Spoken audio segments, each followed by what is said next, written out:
আসসালামু আলাইকুম বন্ধুরা, আজকে আমি আছি এখন এই মুহূর্তে রয়েছি শাহ মখদুম রূপস রহমতুল্লাহ আলাহের মাজারে।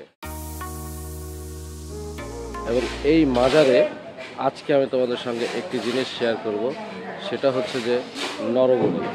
হ্যাঁ বন্ধুরা, ঠিকই শুনেছ, এই ভিডিওর মাধ্যমে আমি তোমাদেরকে জানাতে চাই যে শাহ মখদুমের মাজারের ইতিহাসটি এবং নরবলির ইতিহাসটি। তো বন্ধুরা, চলো আমরা আজকে তোমাদেরকে এই ইতিহাস সম্পর্কে জানাই।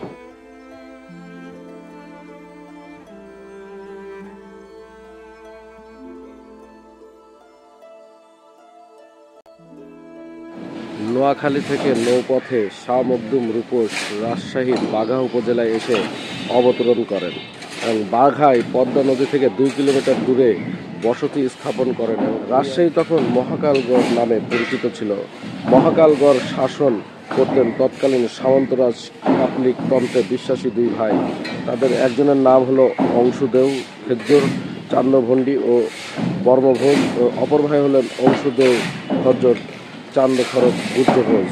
এই 2 ভাইয়ের অত্যাচারী শাসন ব্যবস্থায় জনগণ অতিষ্ঠ হয়ে ওঠে। সে সময় রাজশাহী বা মহাকালগড় অঞ্চলে নরবলি দেওয়ার প্রচলন ছিল। জনগণ এই প্রথার বিরুদ্ধে প্রতিবাদী চেতনা লালন করত। সর্বোপরি প্রশাসনিক ব্যবস্থা ছিল একদম দুর্বল। শাহ মখদুম শাসকের এই দুর্বলতাকে উপলব্ধি করে যুদ্ধ করার সিদ্ধান্ত গ্রহণ করেন।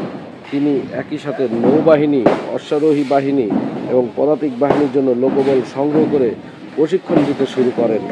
অল্প সময়ের মধ্যে তার বাহিনী অপরিজয় শক্তির অধিকারী হয়ে ওঠে। সেখানে তিনি একটি ছোট্ট কেল্লাও নির্মাণ করেছিলেন। এদিকে শাসক চক্র এসব সংবাদ দিয়ে পাল্টা বাহিনী গঠন করেন, ফলে যুদ্ধ অবশ্যম্বী হয়ে ওঠে। হ্যাঁ বন্ধুরা, তোমরা ভিডিওতে যে স্থানটি দেখতে পাচ্ছ, এই সেই স্থান যেখানে নরবলি দেওয়া হতো।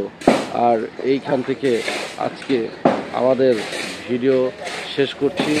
যদি আমার এই ভিডিওটি তোমাদের ভালো লাগে তাহলে অবশ্যই লাইক, কমেন্ট, শেয়ার করে দেবে এবং অন্য বন্ধুদেরকে দেখার জন্য সুযোগ করে দেবে।